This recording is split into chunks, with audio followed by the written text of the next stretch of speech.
പഹൽഗാം ഭീകരാക്രമണത്തിന്റെ പശ്ചാത്തലത്തിൽ ഇന്ത്യയും പാകിസ്ഥാനും തമ്മിലുള്ള സംഘർഷം വർദ്ധിച്ചു വരുന്ന സാഹചര്യത്തിൽ വിഷയത്തിൽ മുസ്ലിം ലോക രാഷ്ട്രങ്ങൾ എങ്ങനെയാണ് പ്രതികരിക്കുന്നത്?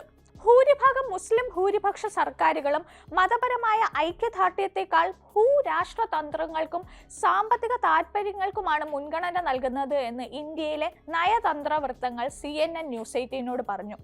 ഗൾഫ് രാജ്യങ്ങളായ സൗദി അറേബ്യ, UAE, ഖത്തർ എന്നിവ വ്യാപാരം, ഊർജ്ജ കയറ്റുമതി, തൊഴിൽ എന്നിവയ്ക്കായി ഇന്ത്യയെയാണ് കൂടുതലായി ആശ്രയിക്കുന്നത്. ഇത് പാകിസ്ഥാനെ നിരുപാധികമായി പിന്തുണയ്ക്കുന്നതിൽ നിന്ന് അവരെ പിന്തിരിപ്പിക്കുന്നതായി അവർ കൂട്ടിച്ചേർത്തു. ഇന്ത്യ പാക് സംഘർഷത്തിൽ മുസ്ലിം ലോകം പാകിസ്ഥാനെ ഒന്നിച്ചു പിന്തുണയ്ക്കുന്നതിന് പകരം തന്ത്രപരമായ സമീപനത്തിലൂടെയാണ് പ്രതികരിക്കുന്നത് എന്നവർ കൂട്ടിച്ചേർത്തു. ഇറാനും തുർക്കിയും നയതന്ത്ര ഐക്യദാർഢ്യത്തിന് നീക്കങ്ങൾ നടത്തി വരികയാണെന്നും ഗൾഫ് രാജ്യങ്ങൾ സാമ്പത്തിക പ്രാദേശിക സ്ഥിരതയ്ക്കാണ് പ്രാധാന്യം നൽകുന്നത് എന്നും വൃത്തങ്ങൾ പറഞ്ഞു. ഇറാന്റെ പ്രതികരണം നോക്കാം. ഇന്ത്യക്കും പാകിസ്ഥാനും ഇടയിലെ പിരിമുറുക്കങ്ങൾ കുറയ്ക്കാൻ ഇറാൻ ഇതിനോടകം തന്നെ മധ്യസ്ഥ ശ്രമങ്ങൾ നടത്തി തുടങ്ങിയിട്ടുണ്ട്. വിഷയത്തിൽ പാകിസ്ഥാനെ പിന്തുണയ്ക്കുന്നതിന് പകരം നിഷ്പക്ഷ കക്ഷിയായി നിലകൊള്ളുകയാണ് ചെയ്തിരിക്കുന്നത്. ജമ്മു കാശ്മീരിന് പ്രത്യേക പദവി നൽകുന്ന ആർട്ടിക്കിൾ 370 റദ്ദാക്കിയതിനു ശേഷം ഇന്ത്യ പാക് സംഘർഷങ്ങളിൽ ഇറാൻ മിക്കപ്പോഴും നിശബ്ദത പാലിക്കുകയാണ്. കൂടാതെ US-ഉമായും സൗദി അറേബ്യയുമായുള്ള സ്വന്തം സംഘർഷങ്ങളിൽ ശ്രദ്ധ കേന്ദ്രീകരിക്കുകയും ചെയ്തു വരുന്നു. ഇനി സൗദി അറേബ്യയുടെ നിലപാട് നോക്കാം. വളരെ കൃത്യവും പ്രായോഗികവുമായ ഒരു നിലപാടാണ് വിഷയത്തിൽ സൗദി അറേബ്യ സ്വീകരിച്ചു വരുന്നത് എന്ന് ഒരു വൃത്തം അറിയിച്ചു. ശക്തമായ പരസ്യ പ്രസ്താവനകൾ അവർ പുറത്തിറക്കിയിട്ടില്ല. മുമ്പ് പരമ്പരാഗത സഖ്യകക്ഷിയായ പാകിസ്ഥാനുമായും നിർണായക സാമ്പത്തിക പങ്കാളിയായ ഇന്ത്യയുമായും അവർ ബന്ധം സന്തുലിതമായി നിലനിർത്തുകയാണ് ചെയ്തിട്ടുള്ളത്, അദ്ദേഹം പറഞ്ഞു. പരസ്യ പ്രതികരണത്തെക്കാൾ കൂടുതൽ നിശബ്ദമായ പ്രതികരണത്തിലൂടെ സൗദി സ്ഥിരതയ്ക്ക് മുൻഗണന നൽകുന്നതായി സൂചിപ്പിക്കുന്നതായും വൃത്തങ്ങൾ അറിയിച്ചു.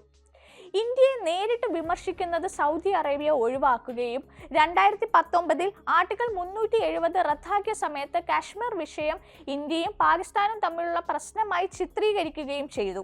വിഷൻ 2030 എന്ന പദ്ധതിയിൽ തങ്ങളുടെ സാമ്പത്തിക വൈവിധ്യവൽക്കരണത്തിൽ ശ്രദ്ധ കേന്ദ്രീകരിക്കാനാണ് സൗദി ആഗ്രഹിക്കുന്നത് എന്നതിന്റെ വ്യക്തമായ സൂചനയാണ് അവരുടെ ഇപ്പോഴത്തെ മൗനമെന്നും ഇന്ത്യക്കത് ഗുണകരമായേക്കും എന്നും അവർ വ്യക്തമാക്കി. ഖത്തർ പാകിസ്ഥാനെ ഇതുവരെയും പരസ്യമായി പിന്തുണച്ചിട്ടില്ല. 2017-2021 ഗൾഫ് ഉപരോധത്തിൽ നിന്ന് കരകയറുന്നതിലും പ്രാദേശിക തർക്കങ്ങളിൽ നിഷ്പക്ഷത പാലിക്കുന്നതിലുമാണ് അവർ ശ്രദ്ധ കേന്ദ്രീകരിച്ചിരിക്കുന്നത്. ആർട്ടിക്കിൾ 370 റദ്ദാക്കിയപ്പോൾ മറ്റ് ഗൾഫ് രാജ്യങ്ങളെ പോലെ ഖത്തർ ഇന്ത്യയെ അപലപിക്കുന്നത് ഒഴിവാക്കുകയും പരസ്പരമുള്ള ചർച്ചയ്ക്ക് ഊന്നൽ നൽകുകയും ചെയ്തു. ഗൾഫ് ഉപരോധത്തിന് ശേഷമുള്ള ഖത്തറിന്റെ വിദേശ നയം പ്രത്യയശാസ്ത്രപരമായ ഐക്യദാർഢ്യത്തെക്കാൾ സാമ്പത്തിക ബന്ധങ്ങൾക്കാണ് മുൻഗണന നൽകുന്നത്. UAE പഹൽഗാം ഭീകരാക്രമണത്തിന് പിന്നാലെ സിന്ധു നദീജല ഉടമ്പടി താൽക്കാലികമായി മരവിപ്പിക്കാനുള്ള ഇന്ത്യയുടെ നീക്കത്തെ UAE വിമർശിച്ചിരുന്നു. എന്നാൽ പാകിസ്ഥാനെ പിന്തുണയ്ക്കുന്നതിൽ നിന്ന് അവർ വിട്ടുനിന്നു. ഇന്ത്യയുമായി ശക്തമായ സാമ്പത്തിക ബന്ധം നിലനിർത്താൻ അവർ ശ്രമിക്കുന്നുണ്ടെന്ന് നയതന്ത്ര വൃത്തങ്ങൾ അറിയിച്ചു.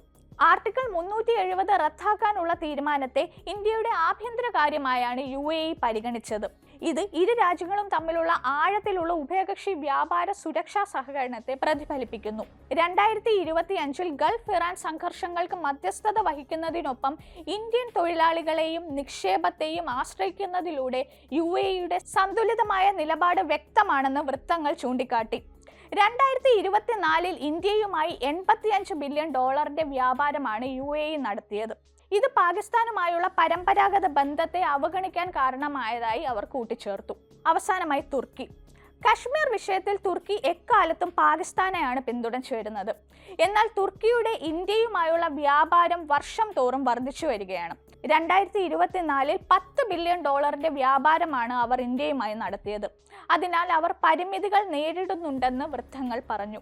പഹൽഗാം വിഷയത്തിൽ ഇരു രാജ്യങ്ങളും ചർച്ചകൾ നടത്തണമെന്ന നയതന്ത്രപരമായ പ്രസ്താവനകൾ മാത്രമായിരുന്നു അവയുടെ പ്രതികരണം. ആർട്ടിക്കിൾ 370 വിഷയത്തിൽ ഇന്ത്യയുടെ നീക്കത്തെ തുർക്കി അപലപിക്കുകയും ഐക്യരാഷ്ട്രസഭയുടെ ഇടപെടലിന് ആഹ്വാനം ചെയ്യുകയും ചെയ്തിരുന്നു. എന്നാൽ വ്യക്തമായ നടപടിയൊന്നും സ്വീകരിച്ചിട്ടില്ല.